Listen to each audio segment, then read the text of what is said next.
Today I'm in Sheffield on a lovely autumnal day. We're going to go for a nice drive, a good walk, and I'm going to tell you the story of how it all went wrong in France.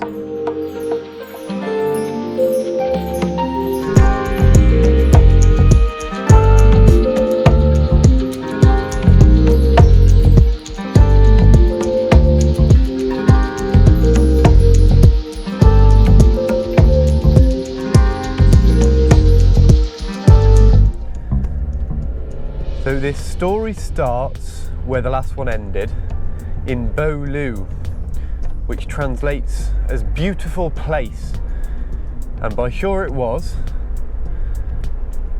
But we had had enough time in Beaulieu and decided it was a good idea to move on, so we found our next place called Wassil and head off in the car.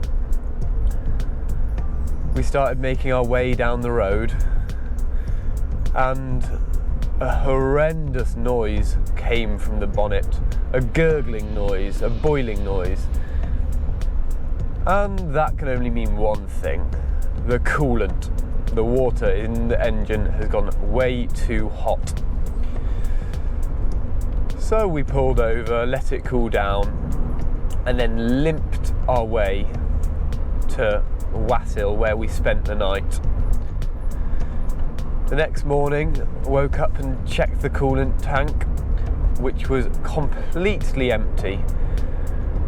So at this stage, we were left with no other option but to call the AA. So that's exactly what I did.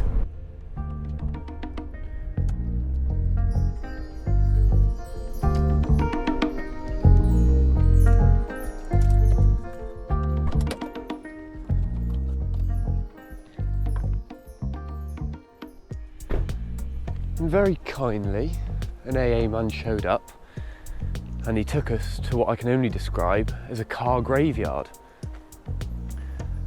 And at that point I lost a bit of hope, but thankfully, after not very long, maybe an hour or two, we found a garage, and he took us to this garage and they said they're going to fix the car.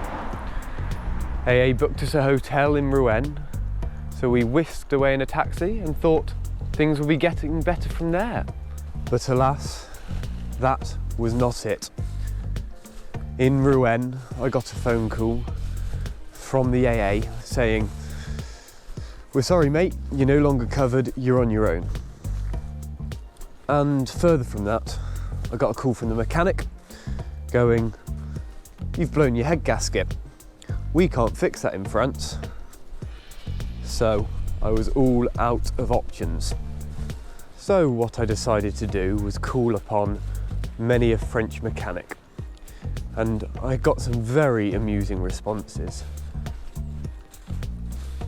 My favourite two of these responses were, "You should have broke down in Germany," and "You should have bought a Peugeot." That wasn't very helpful. At this stage, I understood I had to take it out of France and back to England. So I got on the phone to many companies, and it was 2,500 quid to take it back. Not something I could afford. I had to find a better way. So we decided that it was a good idea to phone some French recovery companies, and we went through the whole yellow pages and eventually came to one man who offered to take me to the port of Dieppe, which is where I was leaving from, the next day for €50. Now this was definitely a bit unrealistic. I mean, an Uber would cost hundreds of euros to get there, so the fact a tow truck will do it for 50, something's a bit fishy.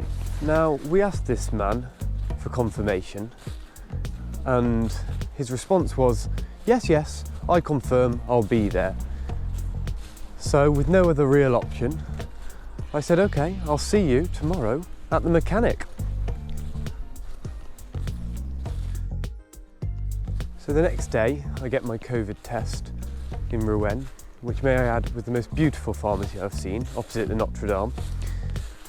And I get a call from my tow truck driver, who says he's arrived, so I meet him at the mechanic.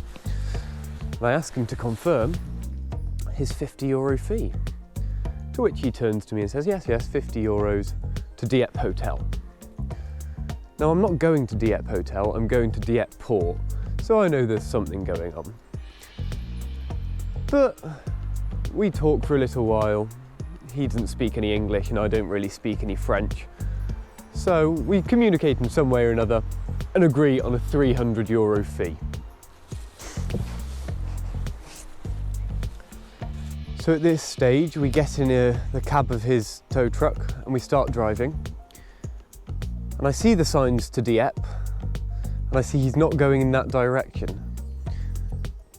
Now I try and ask him why, but not speaking the same language, it goes over his head. I'm thinking, what's going on?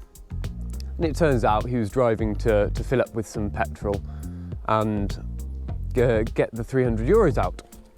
So we pull up at the station, at the ATM, and he says, yep, I need the €300 before we're going anywhere else. Normally I'd like to do it half at the start, half at the end, but he wanted the €300 there and now, and I didn't have any other options. So I handed him the €300. We got back in the tow truck, and he started driving very slowly. And at this point, he hands me his phone, and he says, look, I was running low on battery on mine and he offers to take it and charge it. So he takes it and puts it on his charger. And then I start watching this music video he has just handed me.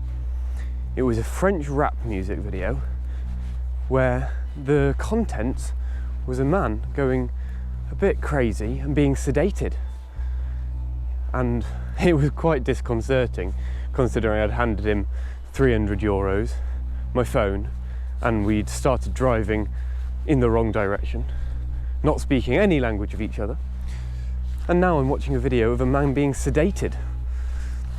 And after watching this video for what must have been a minute and a half, I realised the man being sedated in the video was him. It was the driver.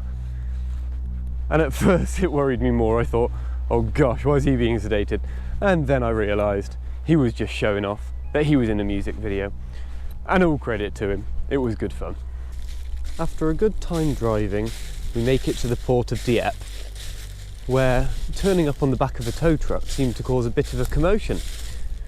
We head into the office, looking for someone that spoke some amount of English, and found a captain who did, who said he can help us. We graciously accept the offer, and we say, how are you going to help us? And he says, well, because your car won't be able to move very far under its own power, we'll take you into the restricted area and we'll be as close to the ferry as physically possible. So me and the tow truck driver handed our identity cards over and we started driving into the restricted area. At this point, my tow truck driver started to become a little bit twitchy. As we enter the restricted area, not one, not two, but 7 police officers surround the tow truck with their guns and their dog. At this stage, the border police open the cabin to the tow truck.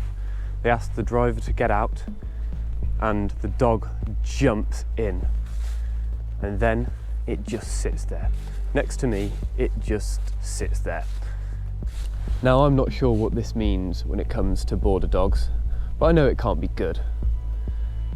They dragged the dog out of the cab and they asked me to step out. They do a thorough pat-down search of me. Then the police took my bag from the cab and started searching it alongside the driver's coat.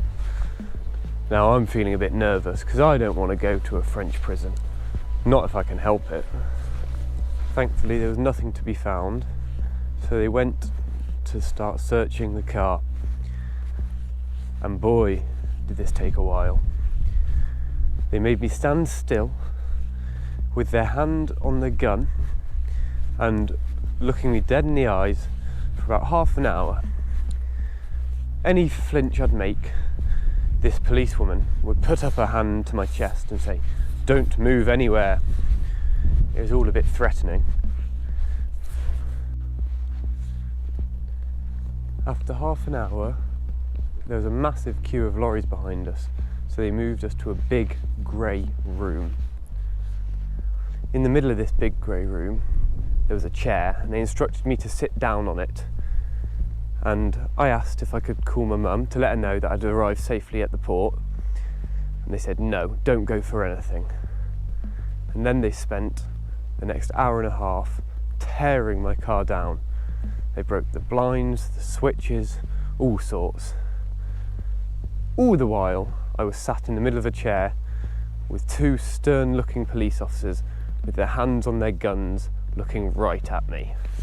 And after 2 hours of thoroughly searching, finding absolutely nothing, they all grunted, humphed, and walked off on their way. The tow driver dropped my car just as close to the ferry as possible, and at this stage, he was elated to get out of there. He said, "Thank you very much, thank you. Oh, brilliant, I'm off, bye."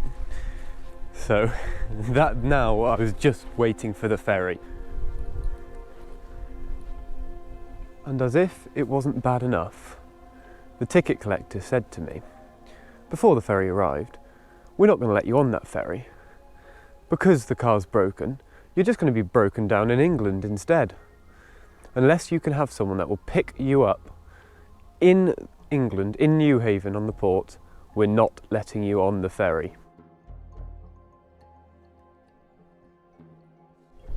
So we got on the phone to the AA, English AA, who said they'd very kindly come and pick me up from the port.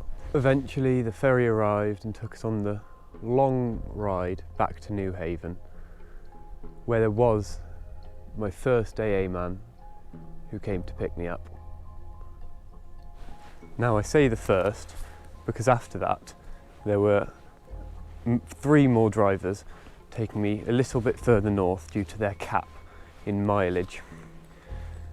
But eventually I arrived with the car in Sheffield, where it is now, to be fixed. From Sheffield, my friend picked me up and took me back to my bed in Nottingham, which I'm very grateful for. And now I'm putting a new head gasket in the Bongo, finally, to hopefully get back on the road soon. Thanks for watching if you've got this far in, and have a nice day.